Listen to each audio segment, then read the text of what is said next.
Coming up, my interview with David Schroeder, author of 7 Ways to Manage Pain with CBD. As a renowned expert on CBD, David's work has been cited numerous times by medical professionals and industry insiders. He has also been featured in several major publications, including the Chicago Journal, MarketWatch, and Yahoo Finance. Today, he joins Hempzilla to share his journey from discovering CBD as a young man for his unceasing pain to becoming a CBD advocate and influential author.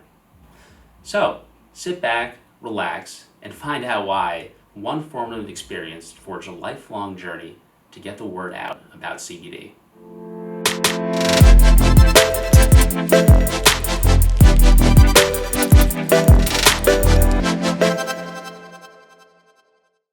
So, David, if you can tell us really about yourself, specifically reading about you when you were 5 years old. I know that, something that seems common with a lot of boys is at that first, when you first show that you're Hyperactive, yeah. hyperactive, yes, you're put on these heavy duty drugs. If you talk about that and how that kind of led you on to cannabis and CBD Okay, around that. absolutely. First of all, let me say I hate Ritalin. It is a horrible drug. And so, yes, I was diagnosed at 5 as being hyperactive. And for me, life is bouncing off the walls. And and dig this, I'm 57 right now. I'm still hyperactive. Not quite as much in my youth, but I'm still hyperactive. So when they put you on Ritalin, basically what the hope is that it makes you more chill. It's a speed that slows you down, is how it was explained to me. That doesn't make sense. That's like an oxymoron to me. It's like you can't even juxtapose the two together. So the thing about being hyperactive is you need a lot of activities and you need to stay active. Now I do have the ability to concentrate, or I'm able to have periods of concentration, unlike being ADHD, but I still do have that deficit of, because I could leave, distractions could come and I could be Right. off in a heartbeat. But the thing about being on that medication is, I remember as a boy kind of sitting in the couch, sitting, and I want to move. And I'm not catatonic, but kind of catatonic, if that makes sense. And you have this feeling of wanting to get out of your body. You just, Hmm. let me get out of here. Let me go Right. do something. So oftentimes now I ended up growing up in foster care from about 6.5 until 18. Off and on, I had some times with my mom, but for the most part, the state wanted to keep me on Ritalin. And I did everything to always reject it, and I always didn't take it. And, as much as I could, unless they had checked, depending on what institution or place I was in, they would check. But for the most part, once I got up to about 12 or 13, I was able to get out of it a lot easier than earlier. When I was about 12, I was turned on to cannabis. And back then it was, don't do drugs. Drugs are bad. Cannabis is bad. Right. Marijuana is bad for you. Marijuana, this, that, and the other. Well, see, marijuana is a derogatory slang term to make something look or appear bad. So I don't use that term very often. And I believe that started with the Nixon Something like that. administration, like the war on drugs, right? Yes, Okay. yes. Well, but then the term, though, I think comes back from the marijuana back in the 20s and 30s from Right. the whole Mexican thing coming over the border. And so, I remember the first time someone offered it to me, I said no, because I was afraid. The second time I was offered it, it was like, oh my gosh, life was a little different. The Hmm. first few times I laughed and giggled and it was funny, but there was a different reaction. There was an opposite reaction to the Ritalin. And I didn't realize this until much later, that when I was using cannabis to have fun and get high, uh, it was actually turning me into a person where I could actually sit and talk to you and not be coming out of my skin. I didn't know that at the time, but I enjoyed it. It was fun. The kids were doing it. I realize and I recognize now that then, at that time, I was introducing my body to cannabinoids that have been deficient from my body and from the human race for the last 70 years. And then on top of that, I was medicating myself, which was actually bringing me to a place of peace, bringing me to a place of more calm. Not that I didn't have issues with life and school and stuff like that, but cannabis kind of made me chill. But it was bad. It was taboo. So you weren't allowed to have it. Excuse me. So that was my first introduction. And then I did it off and on, in my teens. Then probably 15, 16, I really got back into it, enjoyed it a lot. And it was an escape, but it was also a chill. Unfortunately, I still had a lot of energy and had to do activities. And so cannabis helped, but I wasn't looking at it as a way to do Ritalin. I was looking at it as a way to enjoy life and to escape and do this, that, and the other and have fun with my friends. So back in the day, so before cannabis, my first injury was when I was and I was down a small hill next to a college, and further up the road, I saw a rock. Well, now that I'm this little rocket ship, I've got to hit that rock. So, I'm not thinking I'm going to fall. I'm thinking, yeah, this is going to be awesome. I hit that little rock in the road. It was probably about that big, but I lost control of the bike and crashed. And I injured my shoulder. And they said it wasn't fractured. And the doctor, back then, doctors still made house calls. So he came onto the house, he checked out my shoulder. He put the strap on me that was supposed to go over my shoulders, down to my waist, and keep my shoulder down. Well, I was 7 years old, and I'm like, it hurt, man. Trust me, it hurt. I completely forgot about that. But over the years, my shoulder has plagued me. My shoulder and my neck have plagued me, and so I would have these bouts of just this one area alone. And I didn't realize until about 3 or 4 years ago, these issues, they started back then from that injury. So that was my first injury. And then, as I got older, today skateboarders, they have all these fancy tricks flipping in the air and doing all this crazy stuff. We didn't have those kinds of things back when I was a teenager. Skateboarding was just beginning to be a big thing. We were getting plastic boards. We had slalom boards, which were really long. And, we would fly downhill on these slalom boards without helmets. And we would crash. I would crash frequently. You hit one little pebble in the road and boom, you go flying. I would go back and do it again if I had the chance right now. Right? Because it's just such exhilaration. Right. And, there's so much effort and energy, being used up while you're doing that. By the time you're done having that day of fun, you're like, which is what you need when you're hyperactive. Right. And all those activities, because I always have to push the extremes, because that's how it is when you're hyperactive. A normal person who's just got normal energy, they don't have to push the extreme. They have nothing to prove. But me, I'm bouncing off the wall. And I don't have anything to prove to anybody, but I still have to go do it to see what's going to happen and if I can do it. And so it's been fraught with injuries. Then, I used to drive a commercial vehicle. I've had a few accidents. I remember once being in a Volkswagen with an ex-friend of mine. She was driving and a car ran a red light, hit us, and then it was probably only 10 or 15 feet to a telephone pole. And I remember that injury must have lasted probably 4 years, 5 years, this all the way down.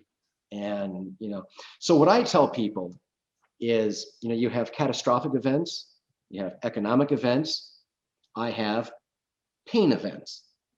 So I try to compartmentalize it that way, and I try to treat my event, with whatever. Back in the day, I mean, I've done everything, legal and illegal, pretty much everything over the counter. Maybe not every single thing have I tried, but in the last 30 years, I've tried a lot. And, some of the stuff, it works a little bit, I mean, you get a tiny bit of relief, but you have to keep, you know, you have to keep after it. And that's kind of a pain, and it doesn't bring healing. It just kind of stops the hurting for a little while. Right, right. And so that's always an issue. So one of the big things I've always tried to go after was ice, chiropractic, and what is it when they stick the needles in you? The acupuncture. Acupuncture. Yep. Yes, thank you. Yep. So between those three is what I've tried to use to maintain, some semblance of, control over life when you're having a pain event.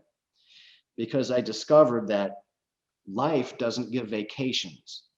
Your job might, but life doesn't give a vacation. And if you're the only one who produces income, you could be bedridden. You still have to get up. You have to go to work. You still have to earn your income, come back. And, so those are things I've dealt with my whole life. So And I can tell you. right. I think branching off that, I mean, Go ahead. do you remember like the first time you were introduced to CBD and, how that kind of came about? Yes. Yes.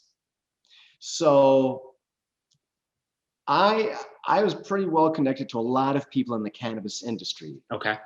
Just by virtue of living in Los Angeles, by virtue of all of the people that I know who knew people, and then by attending events, plus some of the stuff that I've done, working with the book and stuff, and I would get a lot of stuff, a lot of free stuff. People would give me stuff, and I would try and, oh yeah, this is nice.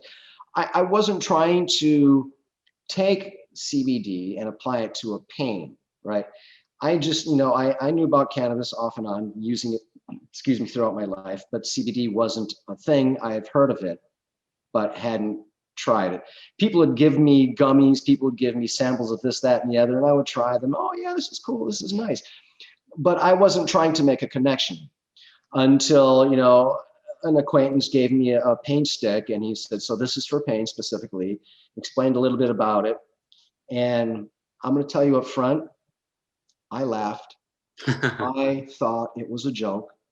Now, he made it in his home, this nice little, it was like a roll-on underarm, right? And so I'm supposed to take this thing and rub it all over where I'm having my event. So I did that. And I thought, okay, I'm going to try it just to, and I didn't do it with him there. I did it later. And so this pain event, my shoulder and my neck are locked up. I'm like, hey man, how you doing? You're frozen. And so I lather up the back of my neck, shoulder, everything. This is about 5 years ago. I put it on, and I'm just, like, what a joke. Now I do remember it smelled like a mentholatum or maybe eucalyptus, right? Right. I remember that because, I've tried so many things, and everything has a scent, no matter what you put on, Bengay, Dragon Balm, everything has a scent, and it had a scent. About 30, 40, 45 minutes, so I'm probably at a pain scale of maybe an 8 or a 9. And I recognize that, I can, wait a minute. I have a little bit of movement in my neck. This is just, in under an hour. I have a noticeable, just something that I noticed, that I have a little movement. And the pain has dropped to maybe a 7. I recognized that there was something directly applied to all the inflamed muscles and everything, and a reduction in the pain. And I mean, it was small. And then over the next few hours, I probably went down to about a 5, maybe 4.5, 5. And let me tell you, I used that whole stick. I thought it was a joke. The Hmm. joke was on me. And it was a great joke because I was never more happy to be wrong about something, because here we are 5 years later after that moment, and my life, it's different. Like now, I'm in a pain event right now with my shoulder. I have been for probably 4 or 5 months, maybe, yeah, Hmm. about 5 months. But you see this? Right. I can move and do stuff. I can go to the gym and exercise because I'm on a daily regimen of using a medicinal version of CBD. Do you think that the first time that you used that stick, was that the first time that that pain had kind of, been brought down for like a really long time then? Absolutely. Right. So here's the thing. So I'm always struggling with something. It's Okay. my knees, my ankle, my toe. I drove for 30 plus years in the Los Angeles basin. I have a repetitive driving issue. People with their mouths, with my leg. Um, I'm sorry, I lost track. What was the question again? Was that the first time that you used that stick? Was that really the Yes. first time? Okay. Yeah. Yeah. So the prior times of taking some of the gummies and some of the other CBD products and even the edibles that people shared with me,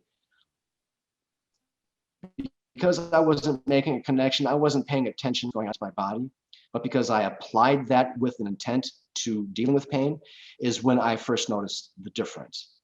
And I used up that stick. It was a pretty big stick, but I think I used that thing up in probably 4 weeks. I think 5 weeks. I just and see. And now here's the beautiful thing about CBD. So here's a little tidbit for those of you that are listening. CBD needs about a week to build up in your system. Hmm. And it was about a week when I really started getting some serious, CBD into the muscle. I still wasn't taking it internally. I don't recall it back then. And so that's important that you take it. A lot of people ask me, they'll say, or they'll tell me, they'll say, I tried CBD for, a day or 2 days and I didn't feel anything. Nothing happened. And when I start asking them questions, okay, well, what did you take? How long did you take it? How long did you use it for? How much did you use? To try and find out where they are so I can try and give them some pointers, because CBD is not a one size fit all. Hmm. And so when I talk to people, I find out almost unanimously that they didn't take enough, they didn't use it long enough, and they were expecting it to be a magic pill immediately. And then I explain to them, what I do is I give them an illustration. So let me share this illustration with you. So the way I get people to get the aha moment of how long to take the CBD for is, I want you to see the picture of a general. He's sitting over his battlefield and he sees that the enemy has penetrated his west flank. Okay. And so, being the wise general that he is, he grabs a regiment of soldiers, sends them over to the weakened area. And now, during the battle, some are killed, some are wounded, some run out of ammunition, and some run away.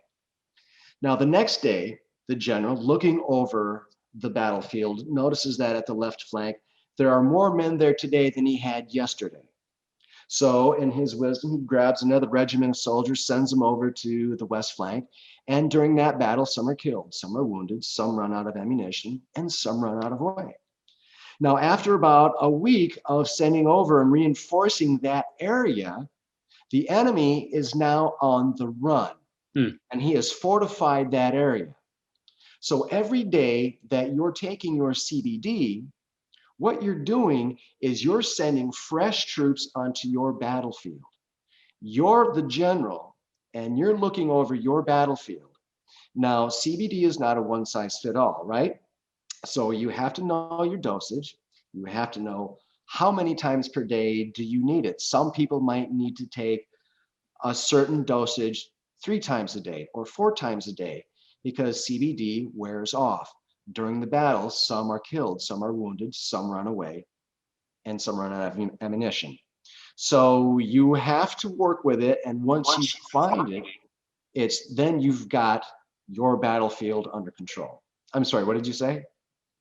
Well, I just wanted to ask you, do you think there's been a shift in thinking about dealing with pain, especially since the opioid crisis? I mean, since it kind of seemed like maybe starting in the 1990s that a lot of big pharma was pushing, oh, well, if you have pain, then you have to take our pills, specifically Oxy. And that seemed to create a lot of problems. And now it seems like the mindset has really shifted towards, well, let's look at maybe not taking pills. Let's see if there's some organic things out there. Have you kind of seen that shift? So I am seeing that shift happening.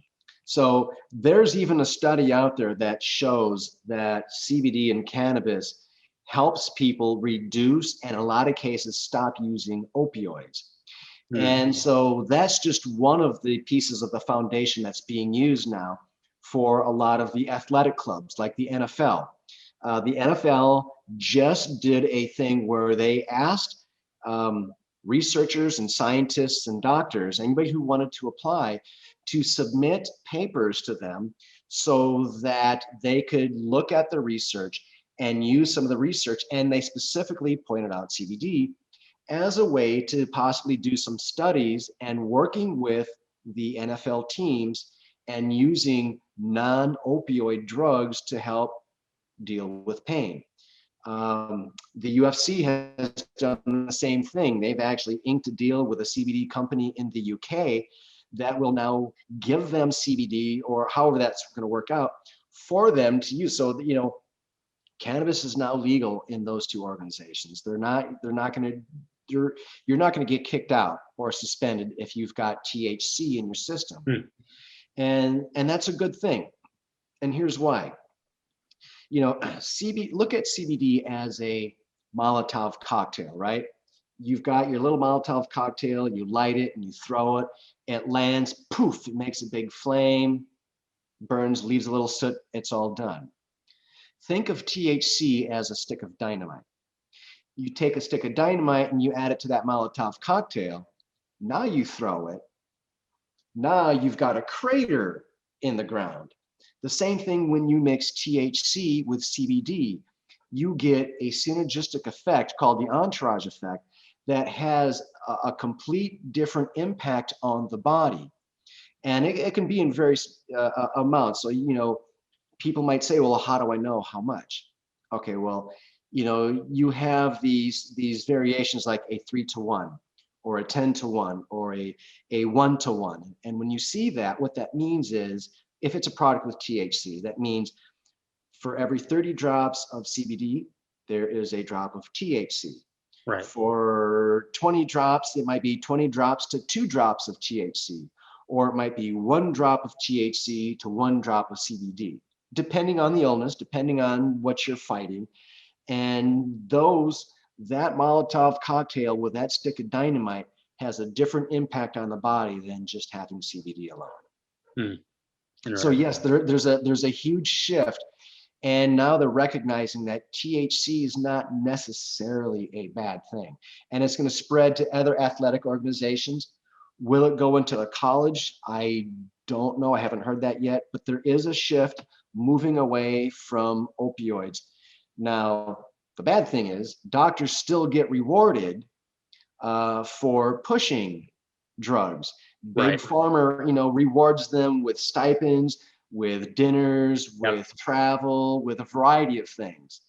And so in my introduction of my book, I talk about that and I kind of give them the smackdown because, the whole thing about medicine is first, do no harm, right?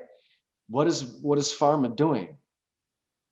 Can they say they're fitting that bill of first do no harm?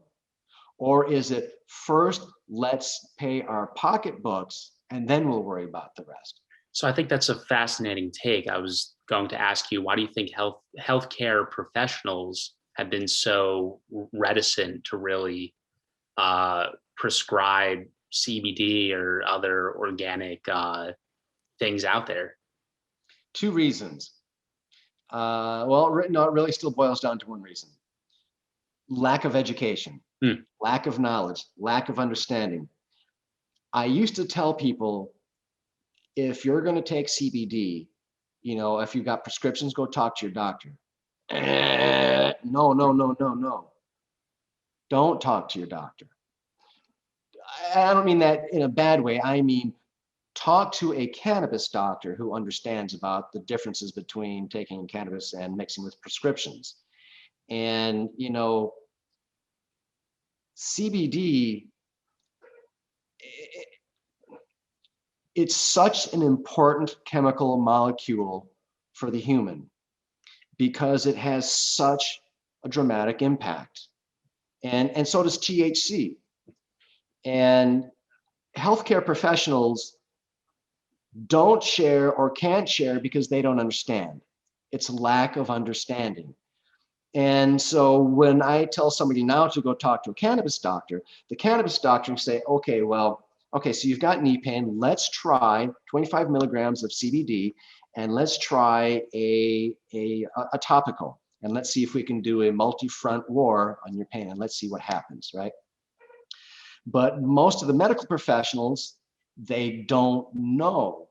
They don't know really, they don't know, they're not taught anything about cannabis. So they don't have anything to share. They have no literature to no foundation for anything. So that's why I think that's the biggest reason why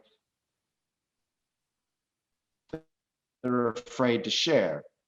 And then, maybe there's a second reason, that a lot of them might be worried about losing licensure, the license, right? When they prescribe something and they don't know what they're allowed to do or not to do. It's an interesting point. I guess that's kind of going to my next question. I mean, you've spent probably many years as an advocate, right? Yes. Speaking, and I know Yes. you have your own firm, uh, um, like a marketing firm. Yes. Yes. Why do you think it's important to educate people on CBD and, That's that question. the other things out there? I love that question because, as I mentioned just a moment ago, CBD, it's such an important molecule and it has such an impact on the body. I'll explain it like this. Up until the 1920s, there's about 6,000 years of recorded human history. During that whole period of time, the cannabis plant, the hemp plant, has been used for medicine, for spiritual purposes, for brick and mortar, for clothing, for a variety of applications. And in the 1920s, there were three big pharma companies: Eli Lilly. Oh shoot, I forgot them. There were like three anyway, and they each had a cannabis compound meant to treat approximately 100 to 112 different ailments, from coughing to not sleeping or not being able to eat to a variety of things. And so cannabinoids from those two plants were a part of our ecosystem. It was a part of our bodies. It was a part of what, our body has this endocannabinoid system, and that system is responsible for everything, managing everything in our body. And so I think from the time we started prohibition back in the 30s up until now, and the war on drugs, that deficiency of cannabinoids in our ecosystems and in our bodies has had such a negative impact that we've lost all of that, and we lost all of the education and the understanding that came with that, because prohibition brought that to a stop. And now mother did not pass that on to daughter, who did not then pass that on to son, who did not pass that on to the children, which then did not pass it on, and that's how education was passed on throughout all of history. And even up to this day, we transfer what our understanding to our children, right? And so there are 70 years of all of that knowledge that came to a halt, and now we have to start all over again. And now, because children grow up with cannabis and an understanding of cannabis and what it was for and how to use, we don't have that today. So education is so important because there are so many, there are, I don't know, like 115 chemical compounds found in just those two plants. And what's amazing is you and I have this endocannabinoid system, right? And we have this, you and I, we have a science lab in the back of our head. We've got the best scientists on the face of the earth, and their job is to sit and watch you every minute of every day and pay attention to what's going on, right? When it's time to go to bed, what does it do? It says, oh, okay, serotonin. he's excited. So there are chemical compounds that are similar to the chemical compounds in two plants that grow naturally, right? And so those chemical compounds, when entered into the body, make significant impacts. Look what it does for children who have seizures. Look what it does to people that have anxiety. Look what it does for people who have PTSD. Look what it does for people who have pain. Look what it does for people who have cancer. It has so many different things. And now today, because we have the science to break down all of those cannabinoid compounds, those chemical compounds in those two plants, we lost those 70 years. Now it's time to pick up that mantle and start learning and figuring out, understanding what all of those things do and their impact on the body. The big thing about CBD, it's anti-inflammatory. It reduces inflammation. It makes swollen muscles shrink. So those scientists back there, when they're monitoring you and they're releasing chemical compounds, and then you introduce those chemical compounds into your body, those scientists and that endocannabinoid system, they operate in a different realm and bring a different type of healing that opioids can't do, that man-made medicines can't do. It's something that only plant medicine can do. And that's the big thing about for the bad thing for big pharma. They can't patent. Right. They can't patent it. Right. I'd really love to also hear more about how you're educating people in terms of speaking, and of course, we'll obviously touch on your book. Yes. But you've been going around for a few years now, though, right? Yes. So my mission is always to educate the next person. So it's always who's in front of me. So if an issue pops up, I'm always picking and prodding and poking, just in a not a bad way, but you ask these kind of round the corner questions that kind of bring up answers that you're trying to get from people, without them understanding what you're doing, to try and get them to talk about something or bring something up. And so I'm always trying to bring up cannabis medicine. And, when people talk about ailments, then I have an open door. And it's probably started about 2.5, about 3 years ago, after about 2 years of digging in and understanding. The problem was that I found on the internet was when I started trying to understand CBD and what it was and why it was doing what it was doing, I had to get past the layer of all of the people trying to sell me stuff. And that's not an easy layer to get past, because the whole internet is like a layer of people trying to sell stuff. Yep. And so once you start getting down underneath that and finding some sites, and you start finding some medical sites, and you start finding research sites, and you start finding other stuff, universities, and you start finding stuff in other countries like Israel, where they've done 50 years of research. And, digging in and learning for me, I'm still I'm still learning. But everything that I learn, I try to spend every moment I can putting something into somebody. Like I said, my mission is always the next person in front of me. So, I speak at events like this. The last event that I just spoke at was the USA CBD Expo. And so that was phenomenal. A lot of people showed up with pain issues and had questions and wanted to know.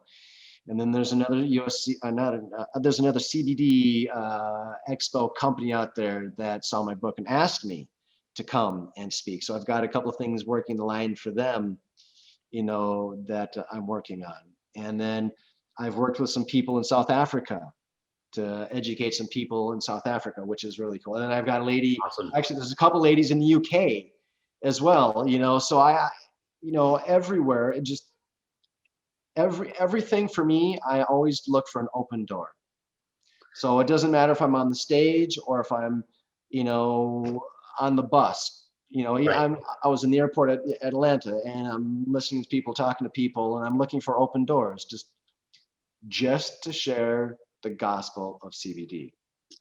I think if there is any reticence of people using CBD, it might be people who are thinking, well, is it addictive? Will it show up in a drug test? If you can maybe sort of speak to those people out there. The answer is yes. There is a high possibility for THC to show up in your bloodstream. And here's why. A recent study, or two studies, one study came out, showed that 2/3 of the products on the market today were poorly labeled. Leafly, it was either Leafly or Weed Maps, one of the two. They did a study and they found that about 50-50 were still incorrectly labeled. And what that means is you could buy something on Route 66 at the gas station, and it could say it's 0 THC. And in a couple of days, you go and take a drug test, and voila, you just failed your drug test. Well, here's why. One, you didn't look to see if they had a certificate of analysis. You didn't look to see what kind of testing they had, which is a hard thing to do, in that circumstance.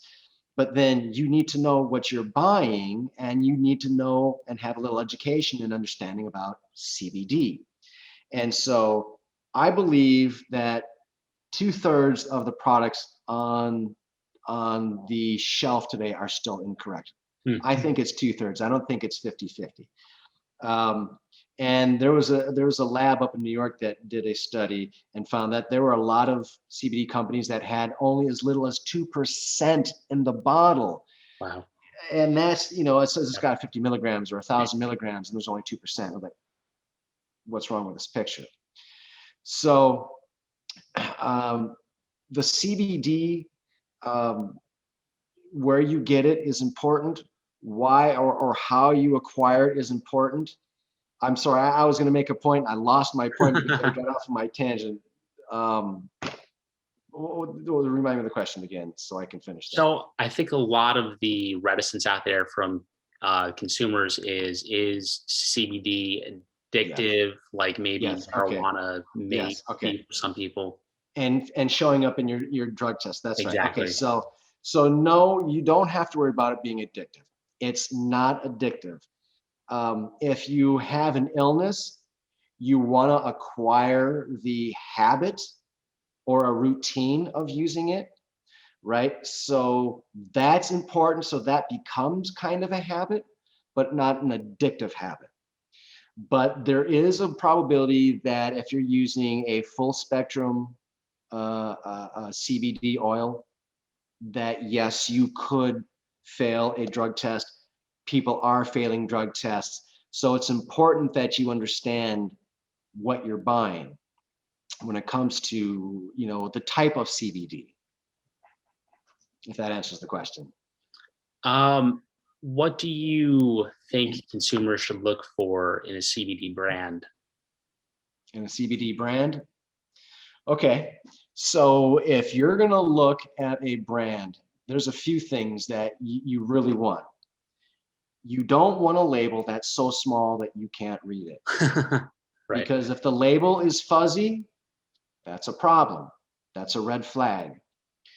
So you want a clear, a solid, clear label on that product for that brand.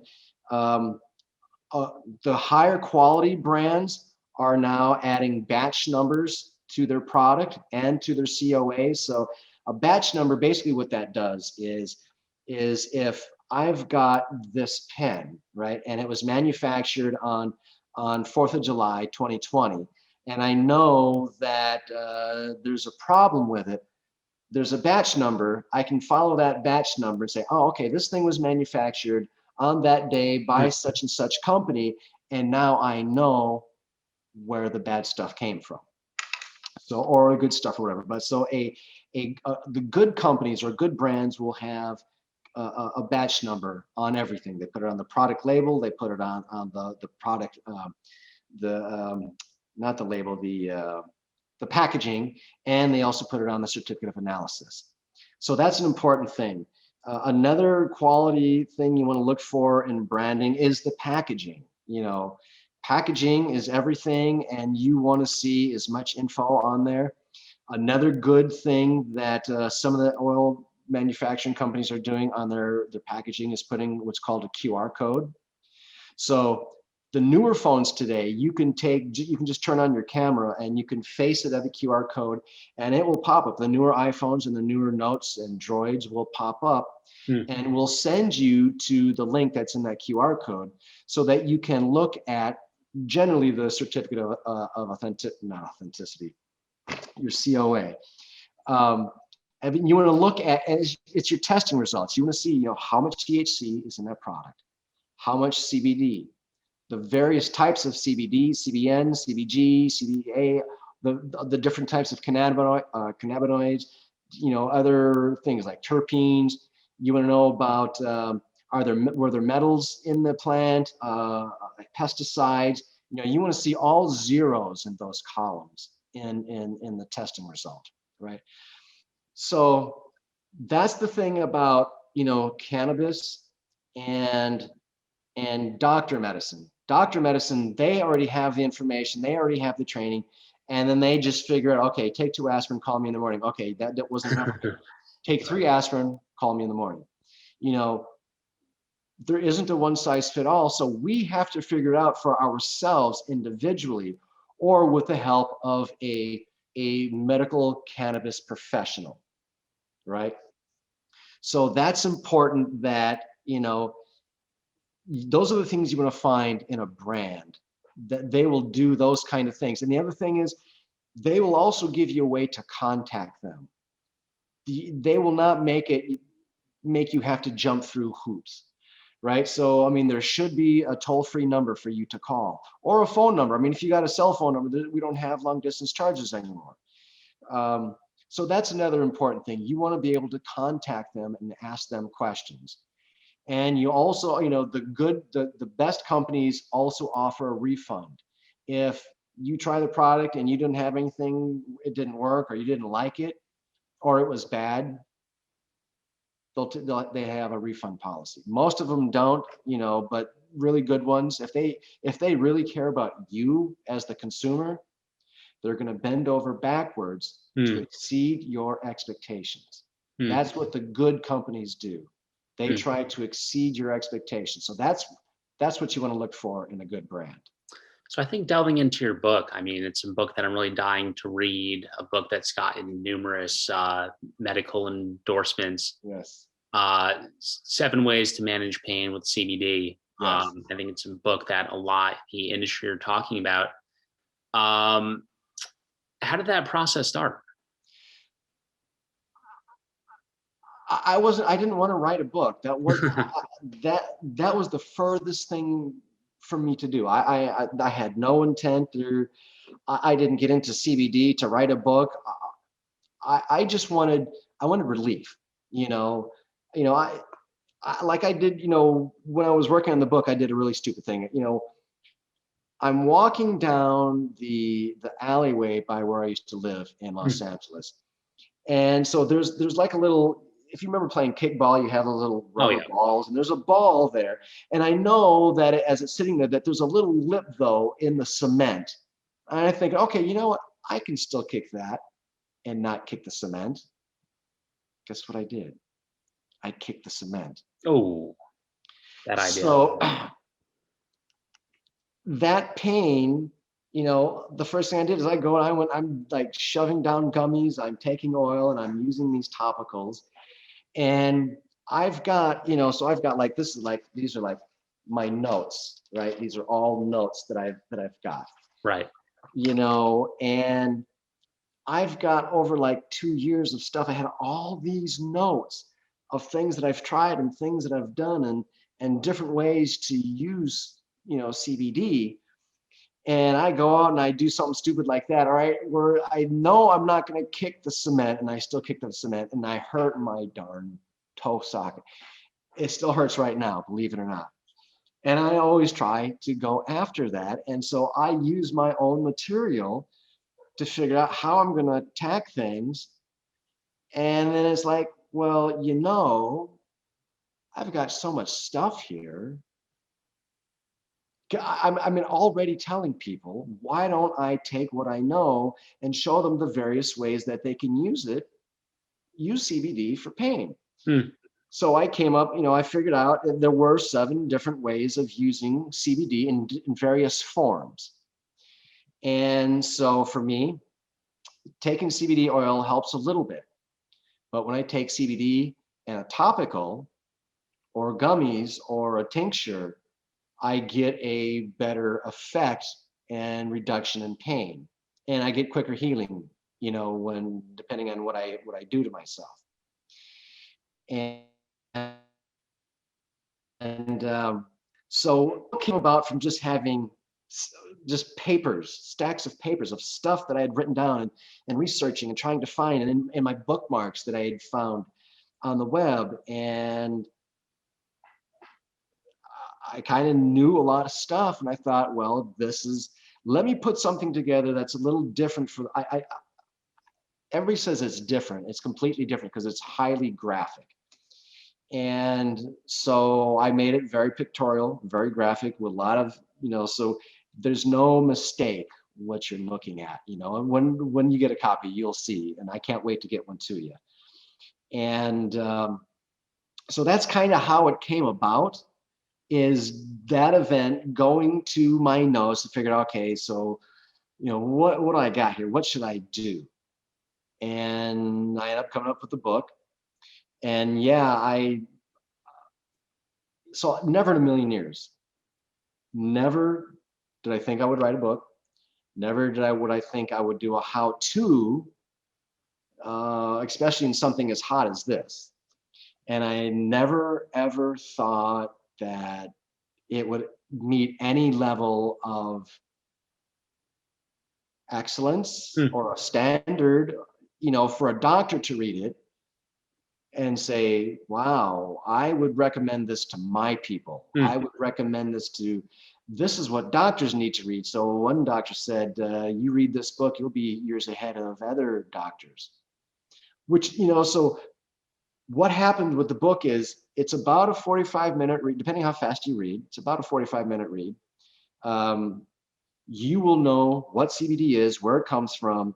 You will be able to stand toe-to-toe with anybody in a dispensary, a healthcare professional. You will understand how to read a label, what should be on the label.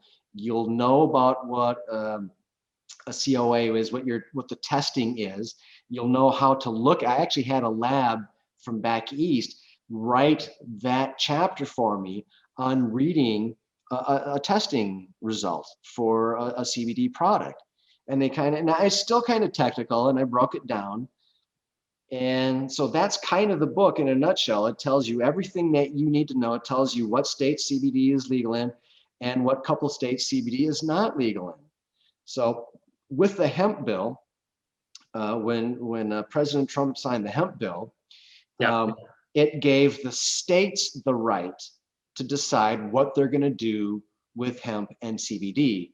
And I think 2 states, or maybe a third, have chosen to make CBD illegal. They said, nah, we don't want that stuff here.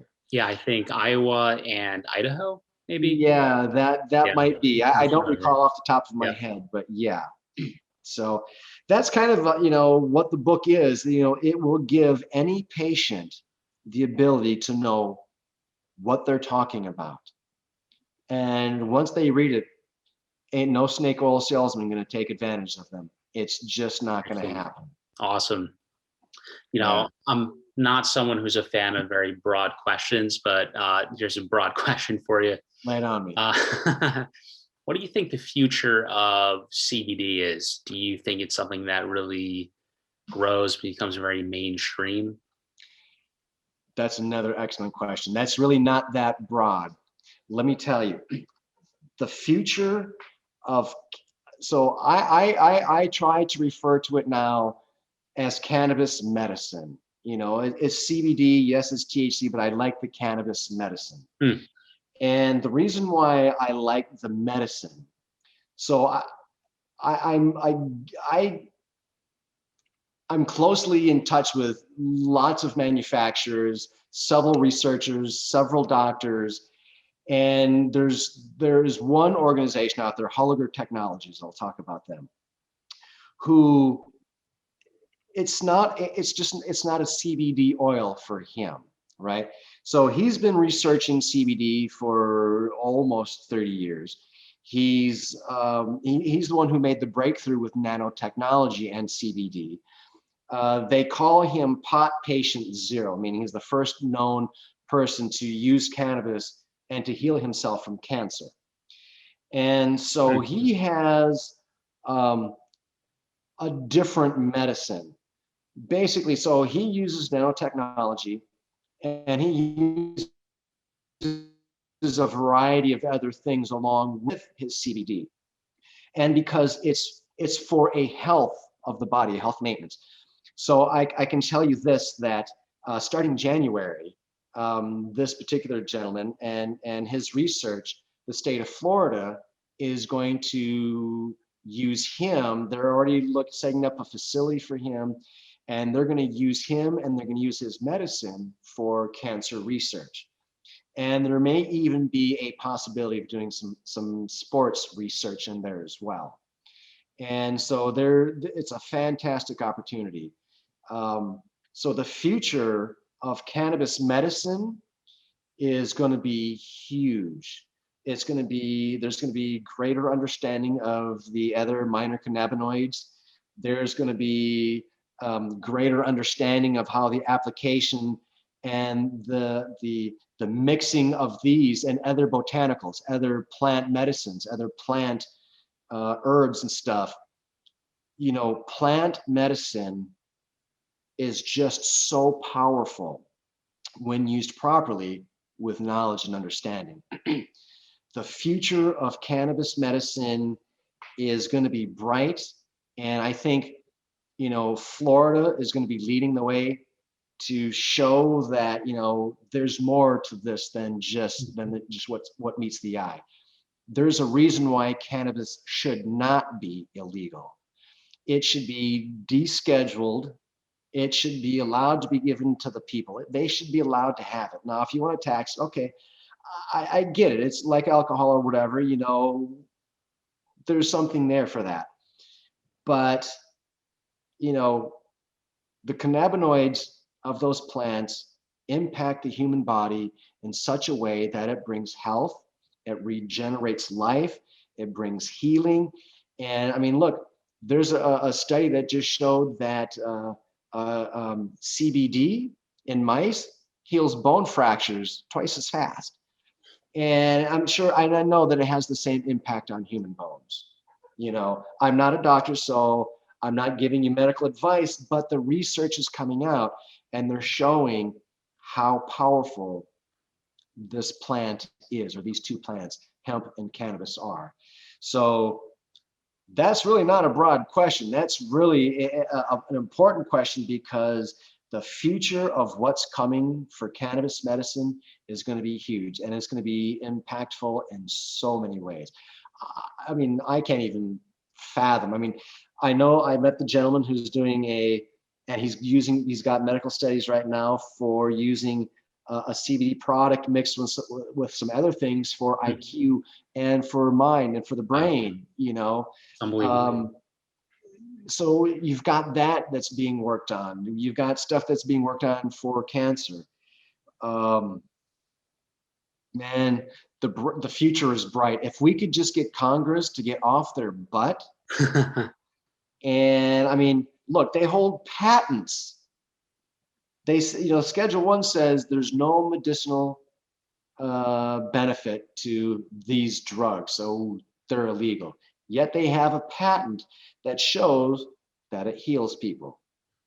Go figure. And there is one other thing. Can I share? I want to share something about warnings with you. Whatever you want. Yeah. Yeah, of course. So there is an important thing that almost everybody is overlooking. And it's probably one of the most important messages that I'm trying to get out is to pay attention to the prescription drugs that you're using if you choose to take CBD. So here's why. If you have a medication that has a grapefruit warning, that grapefruit, what it does, it manipulates one of the enzymes or some enzymes inside the liver, and it prevents medications from being processed by the liver, right? So that toxicity builds up in the blood. So how do you know if you've got something you have to worry about? Well, the first thing is if you've got the grapefruit warning, do not take CBD. Don't touch it. Now, there are other drugs out there that we don't know yet. So if you're on prescription medications, speak with a cannabis physician or doctor together and understand what could happen. So I tell people, think of your liver as a castle back in the old days, surrounded by a moat, right? Right. And the castle has the drawbridge that comes down. So the liver has that drawbridge down, and all of these prescriptions go through and get processed by the liver. Now CBD is a boss, and it comes in and it takes control of that liver, and it brings up that drawbridge and says, you're not coming in here. And so those drugs, the toxicity builds up in the blood, and it could cause problems. So if you're on prescription medications, be aware, understand what you're doing, talk to some professionals. It's very important to your health. But then there's a second warning. CBD can amplify certain side effects of drugs that you're taking. So for instance, if let's say you're taking drug ABC, and one of the side effects is drowsiness. If you're taking CBD, one of the side effects of too much CBD is drowsiness. Well, you don't necessarily have to be taking too much CBD to be drowsy, where if you take CBD and mix it with a prescription, you're going to feel that drowsiness. You're going to feel that because it's amplifying what's in the man-made medication, the prescription that you're taking.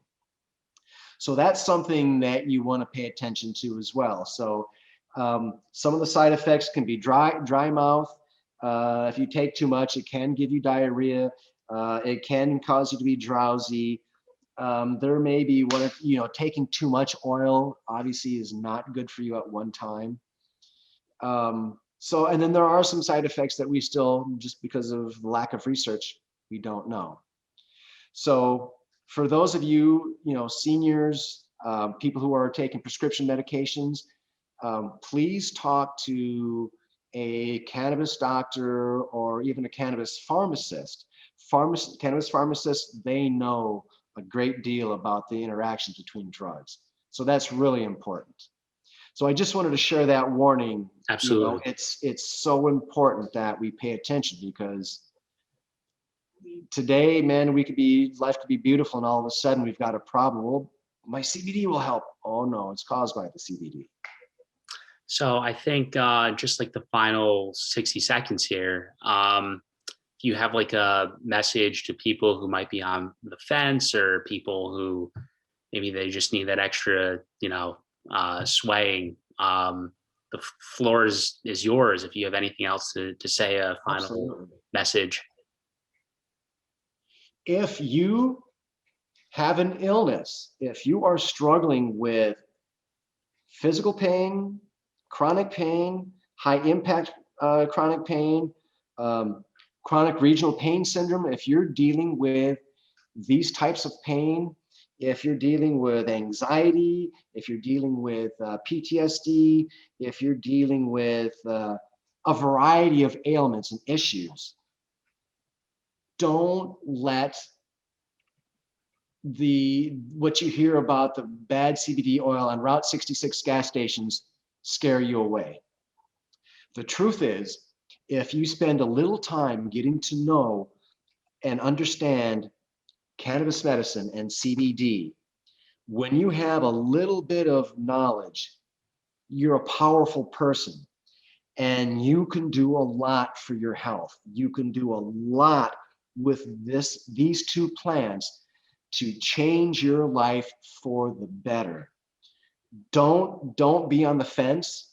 Don't think about it. Don't say, well, I need to do some research and see if this is right for me. It's right for you.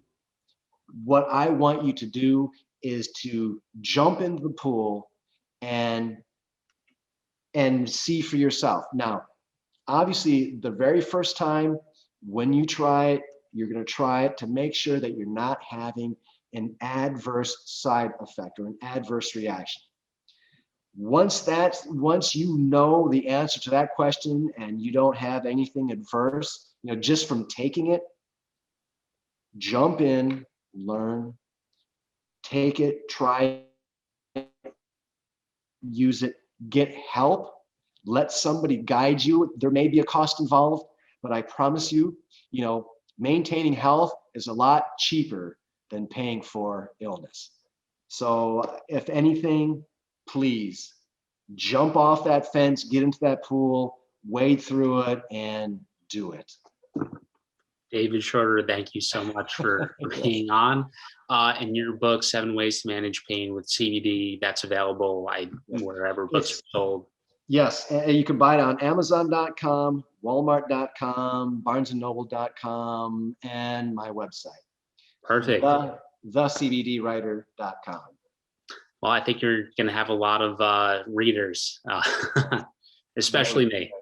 Nice. The whole idea is just for people to get educated. Awesome. Learn. I love it. CBD. Perfect. Thank you so much. Absolutely. Thank you. Awesome.